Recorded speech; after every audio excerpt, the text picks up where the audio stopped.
और मान के मैं हाजी हाँ कोई कमी रह गई है मैं एक शरीफ आदमी हाँ मेरे तो इल्जाम लगा है ਹੁਣ ਮੰਨ ਕੇ ਵੱਡੀਆਂ ਨੇ ਰਿਪੋਰਟ ਦੇ ਕੀਤੀ ਵੇ ਸਹੀ ਆ ਸੋਨੇ ਦਾ ਕਿਹਲੇ ਵਾਲਾ ਟੋਰ ਪੈਂਦਾ ਮੁਬਾਰਕ ਤੁਸੀਂ ਪਵੇਂਦੇ ਕਿਲੋ ਪਵਾਓ ਅਗਰ ਤੋਰਾ ਦਿਲ ਹੈ ਪਵਾਓ ਸਹੀ ਖੈਰ ਮੁਬਾਰਕ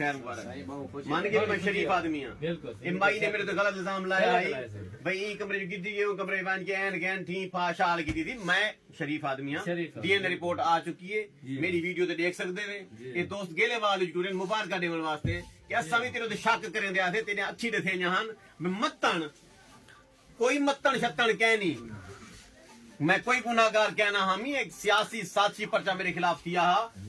भाई तू एमपी क्यों लड़ते लाला मैं नहीं लड़ता तुसा लड़ो लड़ के देख किते वे वास्ता रब दा मेरे को माफ रखो मैं शरीफ आदमी हां मेरे को हट्टी चला मंडो सारा शुक्रिया अदा करना असा जे मैं सुने से ऊ दा नाम गया भाई सही मेहरबानी बहुत खुशी मेहरबानी बहुत शुक्रिया मेहरबानी